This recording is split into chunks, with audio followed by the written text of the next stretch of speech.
अस्सलाम वालेकुम नाज़रीन, हाईटेक न्यूज़ के खबरनामे में आपका खैर मकदम है। मैं हूं नेहा खान। नजर डालते हैं आज की अहम खबरों पर।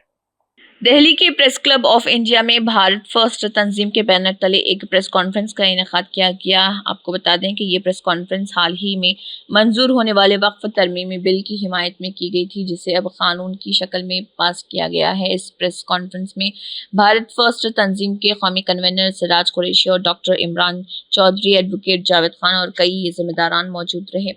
आइए आपको बताते हैं कि उन्होंने हाईटेक टीवी चैनल से बात करते हुए क्या कहा। मेरा नाम डॉक्टर इमरान चौधरी है और भारत फर्स्ट का मैं एडवाइज़र हूँ। किन मुद्दों को लेकर समर्थन कर रहे हैं आप? देखिए, सबसे बड़ा मुद्दा वक्फ के अंदर करप्शन। वक्फ के अंदर करप्शन के साथ साथ जो वक्फ की प्रॉपर्टियों के तहत उसके अंदर जो गड़बड़ियाँ हुई थी, इस सब बातों को लेकर के और उनके अंदर जो सख्त प्रावधान आ रहे हैं ना, उन करप्ट लोगों को सजाएं सख्त से सख्त दिलाने के लिए, उसको लेकर के हम इसका समर्थन कर रहे हैं। फतेहपुरी मस्जिद का जिक्र किया आपने, हाँ क्या कहना चाहते हैं उसके बारे में? सर, देखिए, फतेहपुरी मस्जिद कोई ढका छुपा मसला नहीं है।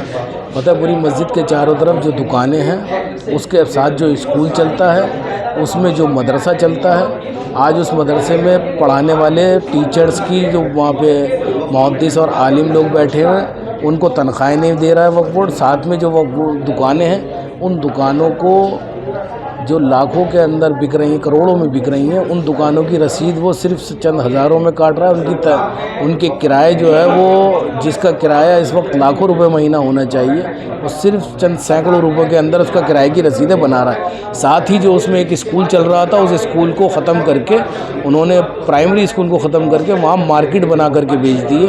और सब ये मुसलमानों के और वहाँ के बीच में उनकी नाक के नीचे रह के ये काम दर्राना तौर पे किया है।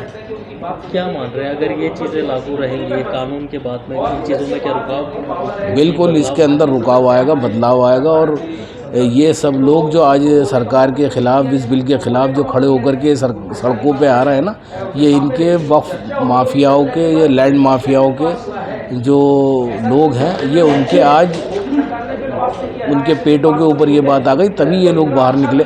मैं कहता हूँ, आज ये तुम्हें वक्फ के अंदर इतनी बात उसके लिए निकल के आ रहे थे, आप मुसलमानों को उकसा रहे थे, इससे पहले आप कहाँ चले गए थे? मेरी तो डिमांड ये है कि वक्फ को जो है वो सरकार के हाथों से आज़ाद करके इसको एक ट्रस्ट की शक्ल दिया जाए, जैसे और मंदिरों के भी ट्रस्ट होते हैं, उसी तरीके इसका भी ट्रस्ट बना, ताकि इसकी जायदाद के अंदर, इनकी वक्फ जायदादों में भी जो है ईमानदारी आए और उसके अंदर जो मुलाजमीन उनकी तनख्वाहें सरकार न दे, इनकी तनख्वाहें वक्फ बोर्ड ही अपने आप खुद रिकवर करे उनके किरायों से, और उसके अंदर उनकी तनख्वाहें भी दें और बेवा, यतीम, मिस्कीन, तालिब इल्मों को वजीफ़े भी जारी करें। मैं एडवोकेट जावेद खान साहब, national core committee member, Bharat first. किस चीज़ को लेकर के जो है प्रेस कॉन्फ्रेंस की गई, क्या मकसद है, किस तरीके से समर्थन? वक्फ अमेंडमेंट एक्ट 2025 के समर्थन में आज हम लोगों ने प्रेस कॉन्फ्रेंस भारत फर्स्ट के माध्यम से की है। और ये एक राष्ट्रवादी संगठन है। निश्चित रूप से हम समझते हैं कि जो भी एक्ट आया है वो मुसलमानों के हक़ में आया है और भविष्य में गरीब मजलूम मुस्लिमों को इससे फ़ायदा मिलेगा और फ़ायदा मिलेगा निश्चित रूप से जो है। तो तमाम लोग हैं वो क्यों मुखालफत कर रहे हैं फिर, किस? देखिए, मुखालफत जो हो रही है, आप देखें कि मुखालफत क्यों हो रही है। अभी तक क्या था कि आपने देखा कि कांग्रेस के शासनकाल में रिपोर्ट्स आई थी सच्चर कमेटी की, जिसमें मुस्लिमों के हालात बद से बदतर बताए गए थे, लेकिन उसका कोई इम्प्लीमेंट नहीं हुआ। अभी क्या है, जो लोग मुखालफत कर रहे हैं, निश्चित रूप से इनका कहीं ना कहीं जो है ना, प्रॉपर्टी से लोग जुड़े हुए हैं। ये वक्फ की ज़मीनों पर तमाम बड़े अस्पताल चला रहे हैं, ये विश्वविद्यालय चला रहे हैं, तो निजी रूप से इनका कहीं ना कहीं फ़ायदा जुड़ा हुआ है जो मुखालफत कर रहे हैं। बाकी हिंदुस्तान का जो आवाम है, मुस्लिम समाज है, वो इस एक्ट की जो है पूर्ण रूप से जो है समर्थन करता है। किन मुद्दों पर आप जो है समर्थन कर रहे हैं? देखिए, तो जो दूसरे मुसलमान हैं वो क्यों मुखालफत कर रहे हैं? सर, ऐसा है कि हम इस एक्ट को इसलिए समर्थन कर रहे हैं कि ये एक्ट इतना अच्छा बनाया गया है, वक्फ संशोधन कानून को, कि जिससे कि सारी वक्फ की जायदादों का प्रबंधन अच्छे से हो पाएगा। उस पर जो अतिक्रमण अभी कर रखे हैं लोगों ने, उनको हम रोक पाएंगे। या भविष्य में तो बिल्कुल ही नहीं होने पाएगा। ये सारी चीज़ों को रोकने के लिए बहुत ही अच्छा वक्फ अमेंडमेंट लाए गए हैं, जिससे कि डिजिटल भी हमारी जायदादों का रिकॉर्ड मौजूद रहेगा। इन सारी चीज़ों, इसके बाद सर्वेयर की भूमिका अच्छी हो जाएगी। इसके बाद प्रबंधन में कलेक्टर या वरिष्ठ अधिकारियों का हस्तक्षेप अच्छा हो जाएगा। इन्हीं सब चीज़ों को देखते हुए जो भय है वो उन लोगों में भय आ गया है कि अब ये सारी जायदादें हमारे चंगुल से निकल जाएंगी, क्योंकि अब मोदी जी ने बहुत अच्छा एक्ट बना दिया है।